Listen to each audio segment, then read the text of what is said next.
Magandang tanghali mga kanokis, no? So, ngayong araw is pakita ko lang yung balak kong gawing ganador doon sa isa kong inahin. Ito yung talisayin na galing Santo Tomas, Batangas. Bali, tinignan ko siya sa may kulungan, no? Ito, makikita nyo sa screen. Bali, okay naman siya. Yung katawan niya is bulto naman. Kung mapapansin nyo, wala naman siyang problema, no? Dahil pa healthy naman, wala namang diferensya, kundi yung paglulugos lang. Bali, ang naging problema dyan, yung mapainom ko siya ng tubig, doon ko napansin na hindi normal yung inom ng tubig niya. Tapos maya maya hinalak na siya.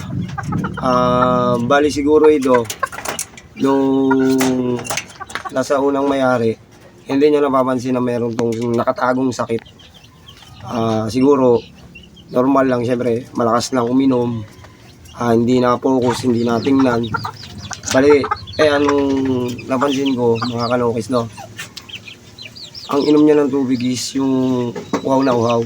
Bali, hindi maganda kasi yun eh. Tapos bigla na lang siyang hinalak. Ibig sabihin, meron siyang nakatagong sipon o halak na hindi mawala doon sa lalamunan niya. Kaya siya sobrang uminom ng tubig. Bali, ang ginawa natin mga kanokis, no? Napunta tayo sa bilihan ng gamot. Tapos bumili tayo ng dalawa. Tresiolac at saka yung Sulfar QR. Bali, pinainom natin siya ng isang tablet na Tresiolac. Kasi yung Tresiolac maganda yun sa manok. Talaga nakakatanggal yun ng halak.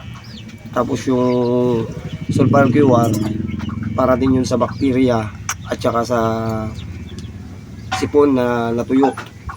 Bali, ang gamutan lang nito mga kaidol, siguro mga 3 days o 4 days. Yun lang yung pinakang nito, gamutan. Kasi hindi naman to sobrang lala. Lang to, mild lang.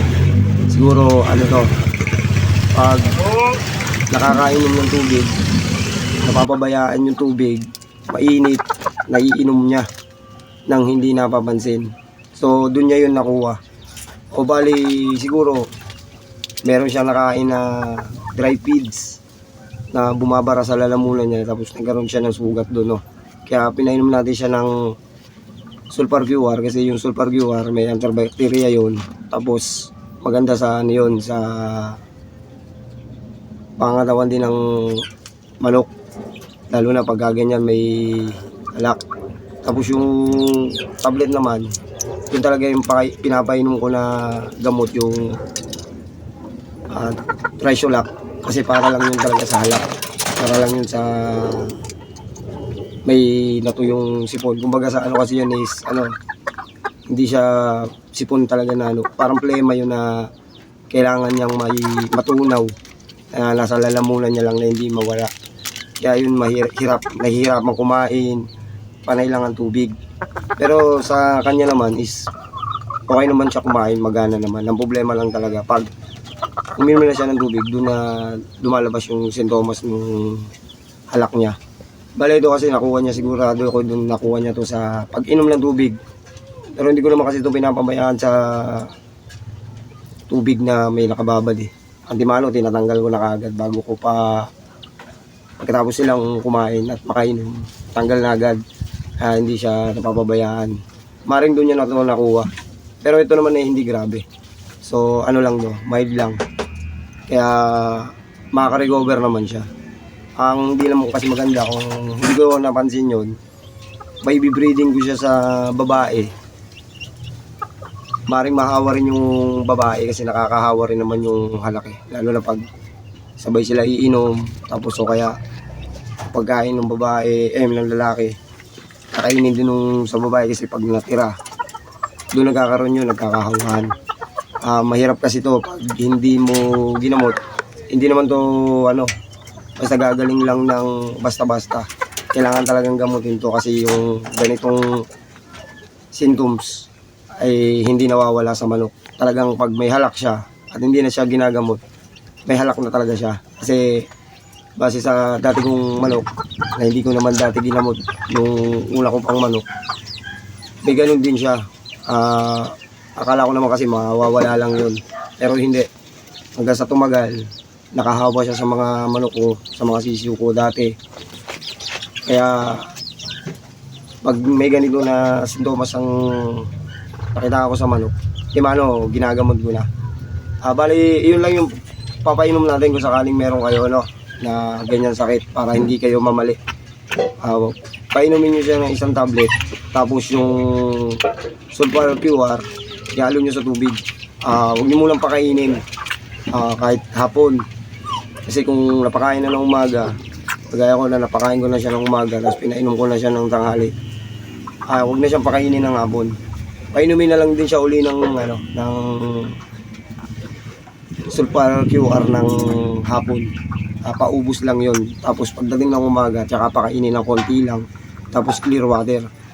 Pag yung clear water at meron pa rin siya, sa hapon ulit, painumin ulit siya ng Sulfur QR para mas lalong effective yung gamot na ginamit. So, yun lang mga kanokis, in-update ko lang kasi pag nag-breeding tayo ng medyo may sakit, baka hindi maganda ang kalabasan ng sisiw. Baka mamaya may sakit din. Hindi maganda yung magiging resulta. Kaya antimano, focus ka agad, tingin agad kung ano ba yung gagamitin natin para hindi tayo mamali sa magiging selection na gagamitin. So, yun lang mga kanokis, in-update ko lang. Sana kahit pa paano may tulong ako sa ganitong sitwasyon din ng manok, kung paano siya lagamutin. Bali lang to, mild lang to, hindi to grabe. 2 days, 3 days, gagaling na agad yun. So yun lang. Bali ang tablet lang na gagamitin yung mga kanokis is dalawa lang, kinabukasan pwedeng hindi kayo magbigay, sa pangatlong araw kayo pwedeng magbigay. Bali yung Sulfur QR na yan, yung gamot na inihalo sa tubig mga kanokis, ang painom lang yan is sa hapon na lang. Kasi sa umaga, clear water na lang.